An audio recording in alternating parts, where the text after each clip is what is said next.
Hi, Taurus. Welcome to your weekly forecast for December 5th through the 11th. This is for Taurus, Sun, Moon, and Rising. You might stumble upon this video a few weeks, months, years from now. It's all good. You're going to see it whenever you're meant to see the messages. Keep in mind that this is a general reading for the collective. Therefore, not every single message is going to resonate, and that's okay. Take what does, leave what doesn't. So without further ado, my dears and my darlings, let's see what we have coming up here for the Taurus collective. One more shuffle. All right. One more. It doesn't feel quite right. Okay. I don't have a set number of times I shuffle. I shuffle till it feels ready. So thank you for bearing with me there. I'll move you all just a little bit closer. First card coming up here for the collective is the Fool. This is a leap of faith. Who else got this? It may have been Aries. So if you have Aries placements, you may want to be sure to check out that video for the week. Or some of you could be dealing with an Aries because they also got this card. But this is a major arcana card, and major arcana cards are going to come up anytime we're at a significant new chapter or a significant crossroads. And so it's going to be energy that's going to be around for a while. So maybe it's not all getting wrapped up in the next 7 days, but things are definitely being set into motion over the next 7 days. And the Fool card comes up when we're feeling called to do something that might not make sense to a lot of people, right? There's that leap of faith element, going in a new direction, marching to the beat of your own drum, whatever expression you want to use. And the Fool card comes up to say, yes, you are being led, you are being directed, you are being guided to take this leap of faith and to go in this direction. However, the Fool card also reminds you, look before you leap. Calculate the cost. What do you need to make this happen? Okay, what do you need to set yourself up to succeed? Sometimes especially when we're newer on our path, we may feel a sense of like, this is what I'm supposed to do. This is what I'm being called to do. And I'm going to manifest it and everything's going to fall into place because this is what I'm supposed to be doing. But we forget that we live in a world where we're dealing with time and circumstances and other people in a situation. So things don't always happen instantaneously. Things don't always happen overnight. Sometimes it's a process and it's going to take some time. So we need to set ourselves up so that we can get through the transitory period, the transition, the time it takes for something to shift from one gear into the next gear. It's not always going to be instant. And the Fool card reminds us of that. Be prepared. Yes, you're taking this leap, but do so in a prepared way and look before you leap. I feel for some of you that this is coming by way of an offer. Somebody is coming in and offering you something. It could be they're offering to sell you something they have that they know you liked. They're like, oh, Taurus always liked this. Taurus might want this. Maybe it's a car. Maybe it's a house. Or somebody's offering for you to move in with them, or a job or a relationship, whatever it might be.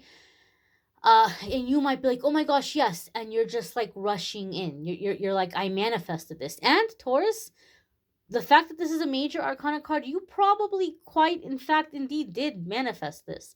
But still, like, don't go jumping in head first. Prepare, ask questions, get things in order, right? I feel for some of you, this is so funny. This is so funny. I don't know why I'm being shown this. I'm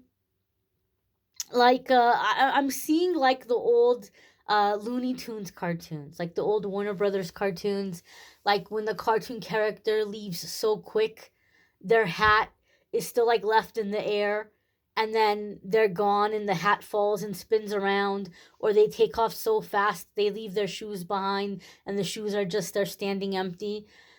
I feel something is coming up for you, and like that's how like you're like, I am so gone. Like, I've been praying for this, I've been waiting for this, and like you're just gone. And I feel here, Taurus, that you need to, oh, gosh, how can I say this? you need to take a moment and do the appropriate exit, because you may be leaving people behind. You may be stepping away from previous agreements. You may be stepping away from old friendships and relationships. You may be leaving a job. And I feel that if you leave as suddenly as you could potentially leave, it's going to leave resentments, potentially, possibly cords that might become issues for you down the road. So even though you're ready to go, Taurus, I don't think you realize how much your absence is going to affect the people that are going to experience your absence. Even if you feel like they didn't care, or they could have been nicer, or too little too late for them to care now. I get that, and I understand all that, but just so that you don't have weird sticky cords and karma later on moving down the line, you might want to say goodbye and take a moment and allow people to have a bit of closure. And I feel the life lesson here for you, Taurus, is you're going to realize how much you meant to people, and the ways you impacted their life, their day-to-day life, their life overall. Like you didn't realize, like you don't think you're important to these people, but you are. And so I feel something is happening and you are so ready to go, but take a moment. Take a moment and say goodbye. Take a moment and let people know what's going on. Don't think that you're going to be somebody that nobody's going to think about, or nobody's going to notice, or nobody's going to care. I feel some people are going to be very hurt. They're going to be hurt that you're taking this decision. They're going to be hurt that you're taking this opportunity. You have to do what's best for you, right? You have to do what's best for you. And you can't feel bad about that. You can't feel bad about somebody being hurt about you bettering your life or bettering your circumstances. But allow for closure and allow for those goodbyes. Like, allow yourself to tie up the loose ends. Don't leave things unfinished. Don't leave the pot boiling on the stove. A song popping up in my head now. I don't know if it's called. Well, let me look it up real quick. So the song is "Suds in the Bucket," and it's by Sarah something. Sarah. Oh gosh. Sarah Evans. So it's a cute little song. There's this girl, she's like 19, and she's doing laundry like old school in a bucket, hanging up clothes in the yard, and her boyfriend just picks her up and they go off to elope, and it's like she left the suds in the bucket and the clothes hanging out to dry. And her mama's heart was broke. Like, I don't know, it's a cute little song, but like this is like the kind of energy, like you're leaving something unfinished, almost as if like you were raptured, right? And like your shoes are there, and you just left your shoes. I don't know, it's just a funny little visual I'm getting. So it could be something you've been praying for a long time. You're finally manifesting it. You're like, dear God, thank you, I'm finally out of this place or out of this situation. But it would be good to try to give others closure as you're leaving. The next card that's coming up here is the Ten of Swords. Aries also got Ten of Swords. I shuffled. You guys saw me shuffle. I don't know if you're parting ways with an Aries, some of you, but if you have Aries placements, definitely check out that reading for this week, or if you're dealing with an Aries. But let's put that aside, because some of you aren't dealing with a Aries. Some of you aren't dealing with an Aries, and some of you don't have Aries placement. So 10 of Swords here is like something being done, like beyond done. There's no bringing it back. There's no resurrecting it. 10 of Swords, however, is like the end of a karmic cycle. It could also be something that is happening where we're getting sobriety, if we've been struggling with sobriety, like coming into a time of real consistent, real solid sobriety. And so this thing that you're manifesting, this move or this change, this shift, it could be because also it's putting your health first, or getting you away from things that are influencing you negatively, or giving or causing you to have temptation to lapse into some kind of self-medicating. And it doesn't have to be drink or chemical substance. It could be food, it could be physical relations, partying, gambling. People self-medicate in different ways. So there could be some influences that are making it hard for you to make healthier choices and healthier habits. And now you're manifesting a shift that's going to make it easier for you to focus on you, to not have so much pulling on you or so much tempting you, so that you can do what you need to do for yourself and for your health. For some of you, even sobriety. But again, I feel this 10 of Swords, when we talk about the ending of karmic cycles, I feel like this is saying, before you go, clean up all that cord stuff. Maybe it's as simple as sitting and doing some letter writing and reading those out loud, asking your angels and guides to deliver that message to the higher self of whoever is involved, and then tearing up those letters and throwing them away. Maybe it's as simple as just letting somebody know, like, hey, I'm not going to be around, or I'm taking this other opportunity. But wrapping that up, finalizing it, finishing it, so that it's not something that's going to be energetically haunting you, or energetically coming back to revisit you, or so that you're not being courted and drained energetically as you're moving on to these new experiences in this new life. The next card that's coming up here for the Taurus collective is the Princess of Cups. So there could be water sign energy here.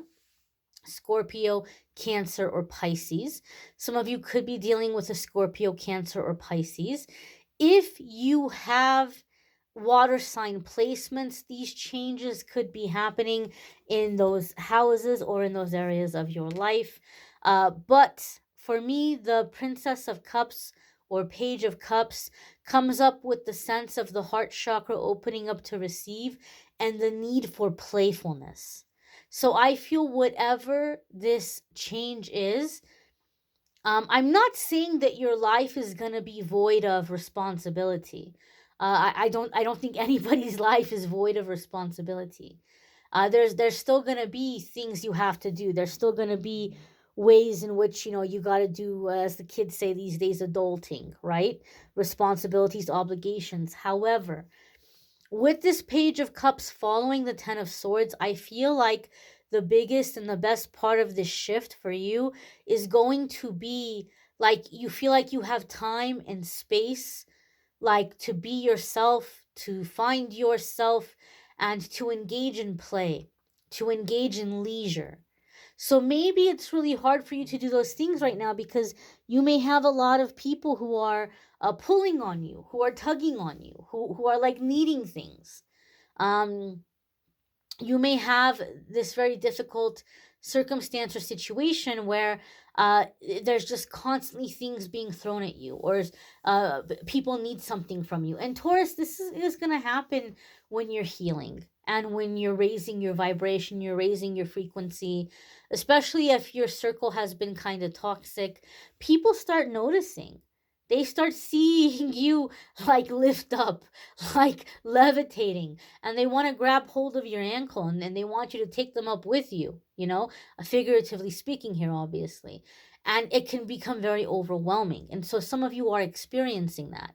You're like, I'm trying to heal me. I'm trying to, get out of this rut. I'm trying to get out of this heavy energy. And everybody's like, help me, and you're like, I can't. I have to focus on me. So I feel like some doors opening that's allowing yourself to remove or distance yourself from this kind of heavy burden energy, and to focus on you, and to do the things that are soothing, comforting, and healing to you, and to spend time in play, a sense of playfulness. This could even be somebody that you're going to play with, like a like someone that is really good for your inner child, and you're really good for their inner child. A sense of playfulness. Some of you are manifesting a new life or a fresh beginning here, for you and your child, or you and your children, somewhere where like it's safe for them to play, it's safe for them to run around and to experience